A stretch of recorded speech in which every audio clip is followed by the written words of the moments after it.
देखिए, देश में जब भी सरकारी खर्च और विकास की बात होती है तो उम्मीद की जाती है कि हर रुपया जो है जनता की भलाई में लगेगा। लेकिन इसी सिस्टम के भीतर एक ऐसा सच भी छिपा है जो चौंकाने वाला है। सैकड़ों सरकारी कंपनियां जो है सालों से बंद पड़ी हुई, कोई प्रोडक्शन नहीं हो रही, कोई सर्विसेज नहीं दी जा रही, फिर भी सरकारी रिकॉर्ड में ये कंपनियां जो है जिंदा है और टैक्स पेयर्स के पैसे से उनका खर्च जो है चलता जा रहा है। प्रवीण सर, हाल में ही आई 16th पे कमीशन जो है वित्त आयोग की रिपोर्ट है, उनमें जो है एक टर्म यूज़ किया गया, जॉम्बी कंपनियां। कहा गया कि इन जॉम्बी कंपनियों के नेटवर्क पर बड़ा सवाल खड़ा कर दिया। उस रिपोर्ट में कहा गया, रिपोर्ट के मुताबिक कहा गया कि देश में आपको क्या लग रहा होगा कि 5 होंगी, 10 होंगी, 15, 100 होंगी, 383 सरकारी कंपनियां ऐसी हैं बॉस जो नम निष्क्रिय हैं, लेकिन इनमें जो है हजारों करोड़ रुपया फंसा हुआ है। दूसरी ओर सर, सीएजी की भी एक रिपोर्ट है, वो भी कह रही है इस बात को कि देखिए, इन कंपनियों में जो आपका इन्वेस्टमेंट लगा हुआ है वो देश की अर्थव्यवस्था के लिए कोई फायदा वायदा नहीं दे रहा है, इसको तुरंत बंद करिए। कल जो हम लोगों ने जो सीरीज की शुरुआत की बीएसएनएल की कहानी से, ये तो उससे भी ज़्यादा शॉकिंग खबर है सर कि मतलब ऐसी कंपनियां, सरकारी कंपनियां 383। Over to you. नहीं, बिल्कुल, देश की जो टोटल पीएसयूज़ हैं, सरकारी कंपनियां जितनी हैं, उनका 18% कंपनियां ऐसी हैं, और जो नंबर में अगर हम देखेंगे तो 383 कंपनियां सरकारी ऐसी बैठती हैं जो घोस्ट कंपनियां, जॉम्बी कंपनियां जिनको कह लीजिए, उस शक्ल में हैं, जो इनएक्टिव हैं लेकिन कागजों पर हैं, लीगली जो काम कर रही हैं, जो दिखाई देती, लेकिन उनका वास्तविकता में काम कुछ नहीं है। एकदम से इनएक्टिव पड़ी हुई ये कंपनियां हैं जिनमें स्टाफ है, जिनमें लोग हैं, जिनमें लॉसेस हैं, सरकार का जिनको लेके वित्तीय बोझ है हजारों करोड़ का, जिन पे हजारों करोड़ का कर्ज है, लेकिन सरकार उनको क्यों ढोने को विवश है, ये एक बड़ा सवाल है विशाल यहाँ पे। चलिए सर, अब किन राज्यों में जो है ज़्यादा समस्या है इसको समझ लेते हैं। देखिए, कहा जा रहा है कि महाराष्ट्र और उत्तर प्रदेश में लगभग 60 बंद कंपनियां हैं जिनमें 5,700 करोड़ रुपए फंसे हुए हैं। दूसरे नंबर पर बिहार है, 39 कंपनियां हैं और 790 करोड़ जो है वो अटका हुआ है। पश्चिम बंगाल में 19 कंपनियां हैं, 1,100 करोड़ रुपए का कर्ज है और 3,000 करोड़ रुपए का घाटा है। अलग अलग कहानियां हैं बॉस। और असम में तो कहा जा रहा है कि 3 कंपनियां तो लापता हैं, उनका रिकॉर्ड तक भी नहीं है। और ये सारी बात मैं जो है टाइम्स ऑफ इंडिया की जो रिपोर्ट है उसके आधार पर मैं कह रहा हूँ। मतलब असम की तो घटना देखिए ना सर, लापता हैं कंपनियां, लापतागंज सुना था, कंपनियां लापता हैं। नहीं, बिल्कुल, ये सच्चाई है, बड़ी स्ट्राइकिंग और शॉकिंग सच्चाई है इस बात को लेके कि आज़ादी के वक्त असल में देश में जब कंपनियां नहीं थी, पूरे देश की इकोनॉमी को खड़ा करना था, तब इस बात की सोच लेकर चला गया कि सरकारी सेक्टर को आगे आना होगा, सरकार को आगे आना होगा, और तमाम जो क्रिटिकल सेक्टर हैं, इंपॉर्टेंट सेक्टर हैं, वहाँ पर अपनी कंपनियाँ, सरकार के स्वामित्व वाली कंपनियाँ खोलनी होंगी। और तब इन तमाम कंपनियों की नींव रखी गई, जिनमें से आज बहुत सारी कंपनियाँ ऐसी हैं जो बहुत बेहतरीन प्रदर्शन कर रही हैं, बहुत महत्वपूर्ण या क्रिटिकल सेक्टर्स में वो मौजूद हैं। चाहे आप डिफेंस को ले लीजिए या आप इसका कम्युनिकेशन सेक्टर को ले लीजिए, तमाम सेक्टर ऐसे हैं जहां सरकारी कंपनी, एनर्जी सेक्टर को ले लीजिए, तो वो मौजूद है। लेकिन उसके साथ ही साथ सैकड़ों कंपनियां ऐसी हुई जो बाद में धीरे धीरे मरती चली गईं, और आखिर अंत में आकर उनमें नामचारे के लिए केवल रजिस्ट्रेशन के तौर पर कंपनी है जिन पे कर्ज है, और कर्ज चुकाने की मजबूरी सरकार की है। लीगल इश्यूज फंसे हुए हैं इनमें, टर्नओवर जीरो है, ऐसे कानूनी मुकदमे हैं जिनकी वजह से कंपनियां बंद नहीं की जा पा रही हैं।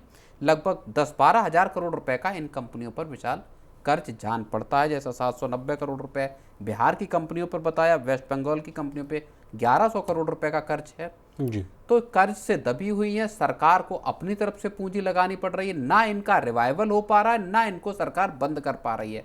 तो एक ऐसी स्थिति है जहां एक तरह से हड्डी गले में अटकी हुई है, ना आप निगल पा रहे हैं उसको, ना उगल पा रहे हैं। तो ये एक बड़ा, और सरकार को देखिए यहाँ इन चीज़ों पे फैसला लेना पड़ेगा। कई राज्य ऐसे हैं जिन्होंने कंपनियों को बंद करने की कोशिश की, लेकिन वो उनको बंद नहीं कर पाए। केंद्र सरकार की तमाम कंपनियां केंद्र सरकार ने बंद की, लेकिन अभी भी ये तादाद लंबी चौड़ी है विशाल। नहीं सर, मैं कई खबरें सुनता रहा कि जब प्रधानमंत्री मोदी साहब कहते थे कि देखिए बहुत पुराने कानून हैं, उनको हमने जो है वो ख़त्म कर दिया है, ऐसे कई स्टेप्स लिए गए। तो क्या अब अगली जो चोट है यहाँ नहीं होनी चाहिए? देखिए कुछ और बड़े उदाहरण है बहुत। बिहार राज्य वन विकास निगम, जिसका फुल फॉर्म है BSFDCL, कहा जा रहा है कि 20 साल से बंद पड़ा हुआ है, लेकिन संपत्ति विवाद का मामला है वो मामला अटका हुआ है। सेतु समुद्रम कॉरपोरेशन लिमिटेड 2004 में बनी, लेकिन आज तक पूरी तरह से शुरू भी नहीं हो पाई है, लेकिन इसको आवंटन सब मिल रहा है। नेशनल टेक्सटाइल कॉरपोरेशन एनटीसी ने बंद मिलों के कर्मचारियों को काम न होने के बावजूद करोड़ों रुपए का वेतन दे दिया। अरे काम हो ही नहीं रहा है, आप वेतन देते जा रहे हैं, मतलब मोटी मलाई वाला मामला है सर यहाँ।